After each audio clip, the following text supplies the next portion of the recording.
bu laylatul xadar ñëwee yonent bi sallallahu nee na ku ci julli ñaar rakka bu njëkk bi fatiha rakka bu ne fatiha benn yoon suratul ixlaas juróom-ñaari yoon boo sëlmalee nga def astaghfirullah wa atubu ilayhi juróom-ñaar fukki yoon yonent bi nee na ku def julli googu ci guddi laylatul xadar suñu borom jéggal la say bàkkaar jéggal sa ñaari waajur yebal ay malaaka ñu dem ci àjjana di la fa jëmbatal ay garab di la fa tabaxal ay étage ak ay ñenn di la fa xottil ay dex ñuy jaar ci foofu te bala ngaa génn àddina nga gis loolu yonent yàlla Moussa xam nee na suñu borom dama laa bëgg a jege yonent bi sallallahu alayhi wa sallam ne ko suñu borom ne ko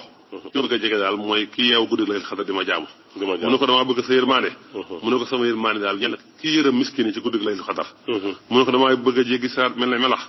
mu ne ko loolu ñenn ku saraxe guddi laylatul xadar mu ne ko damaa bëgg toog ci ron garabu àjjana yi di lekk ci meññeen wax mu ne ko loolu ñeel na képp koo xam ne sàbbaal nga guddi laylatul xadar wax nga ci subhanallah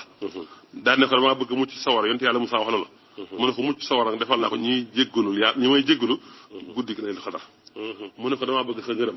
mu ne ko sama ngërëm def naa ko ci képp koo xam ne jug nga ci guddi laylatul xadar julli ci ñaar rakka suñ ko ci gàttal guddi laylatul xadar guddi la dañ ciy ubbi buntu asamaan si amul benn jaam bu ci julli du kàbbaar gu ne yàlla jëmatul ko ca ak garab ci àjjana garab goo xam ne nag nit mën naa war moyen de transport dox ci kër gi daw ci kër gi téeméeri at taru jeexal kër gi